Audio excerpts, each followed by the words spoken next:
2025 Ducati Streetfighter V2S Review, the middleweight naked that punches above its class.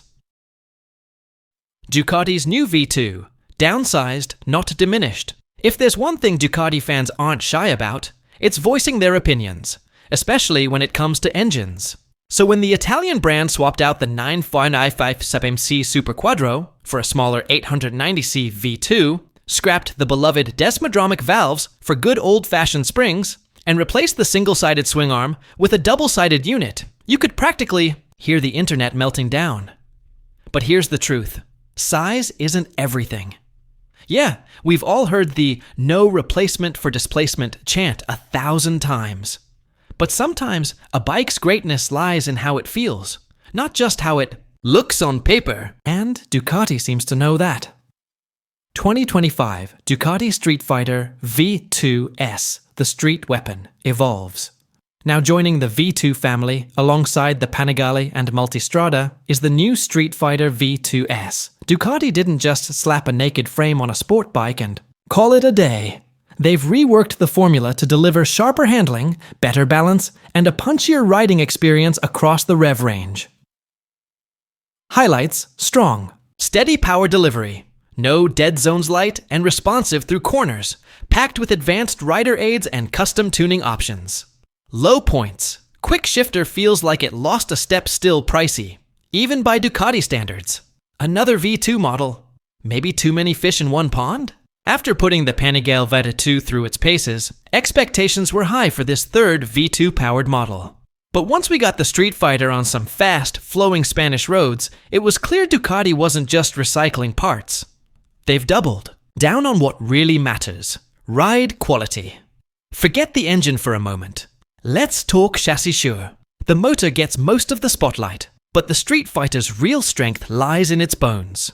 Ducati has been refining its monocoque chassis since 2012, and it shows. The engine plays a structural role here, but the real engineering magic comes from how everything ties together.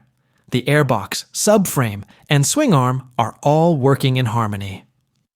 This isn't just about building something stiff. It's about creating a bike that flexes in the right ways at the right times. That's how you get a ride that's both precise and forgiving. A perfect example: the frame's front section acts as both the airbox and steering head. Efficient, smart, and clean. The subframe and swing arm are cast aluminum, giving the bike strength without unnecessary bulk. Compared to the Panigale, the Streetfighter adds a touch of stability by stretching the wheelbase a little over an inch. The rake and trail are more relaxed too, which translates into confidence on real roads, not just racetracks. Suspension. Built to suit suspension, is fully adjustable no matter which version you choose.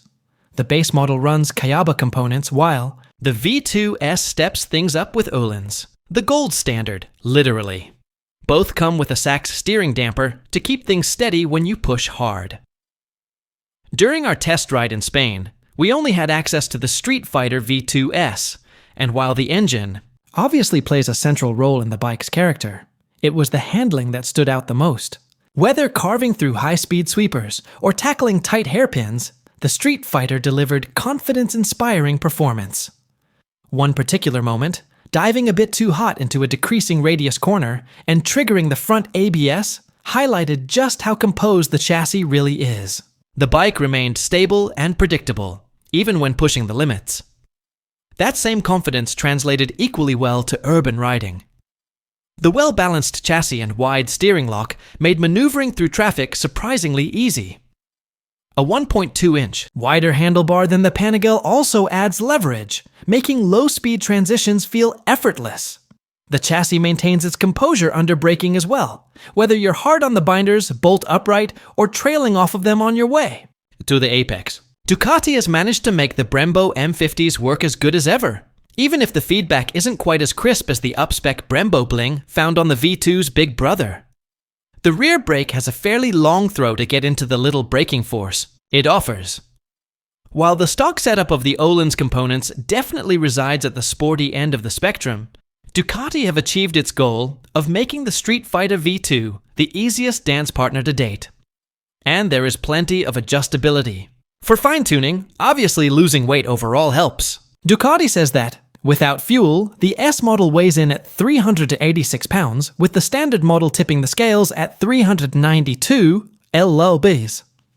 Account for 24-ish pounds from the 4-gallon fuel tank, and you're looking at a ready-to-ride weight of 410 lbs for droit. The S and 416 for the base. For reference, the 9.5 ICC Streetfighter weighed in at 457 pounds, fully fueled on the MO scales. The weight savings on the S comes down to the lithium-ion battery. Passenger accommodations. Components definitely resides at the sporty end of the spectrum. Ducati have achieved its goal of making the Streetfighter V2 the easiest dance partner to date, and there is plenty of adjustability for fine-tuning. Obviously, losing weight overall helps. Ducati says that, without fuel, the S model weighs in at 386 pounds to the standard model, tipping the scales at 392 pounds. Account for 24-ish pounds from the 4-gallon fuel tank, and you're looking at a ready-to-ride weight of 410 pounds for the S and 416 for the base. For reference, the 955 cubic centimeter Streetfighter weighed in at 457 pounds fully fueled on the MO scales. The weight savings on the S comes down to the lithium-ion battery, passenger accommodations, and suspension. As a whole, the Streetfighter V2 feels much more nimble than its predecessor, putting it more in line with its middleweight rivals from Austria, Japan, and the UK. When we last got those machines together for a rip around the local roads, the Ducati felt big, heavy, and slow to steer compared to the other machines. The 955 Super Quattro was the only thing pulling it up the ranks, but even then, the engine only showed its potential when being flogged in the mountains or at the track. Every day riding in the mid-range revealed an engine in constant need of finessing, be it with the right wrist or clutch lever, to keep some sort of semblance of smoothness. Oh, and it left the rider's backside lightly roasted. Which leads us into the Ducati V2. As alluded to before, the engine is just as crucial in the overall experience of the SF V2 as the chassis that's bolted to it. The new engine swaps adjectives like brutish for balanced and surging for smooth. The new V2 mill is 65 cubic centimeters smaller than the outgoing Super Quattro, with a slightly smaller 96 millimeters bore and a 0.7 millimeters longer stroke at 61.5 millimeters, putting its displacement at 890 cubic centimeters. The engine itself is also more compact and 21 pounds lighter than the previous V-twin. As before, the 90-degree V is rotated back 20 degrees for optimal spacing and weight distribution. As hinted at before, Ducati continues to buck tradition, if only for tradition's sake, by fitting the latest V2 with 38.2 millimeters hollow intake valves and 30.5 millimeters exhaust valves actuated by the more commonplace finger followers and springs. This valve train is not only lighter, but also more compact than the Desmos system. Oh, and will cost you less when you go in for a valve service every 18,000 miles. Ducati's intake variable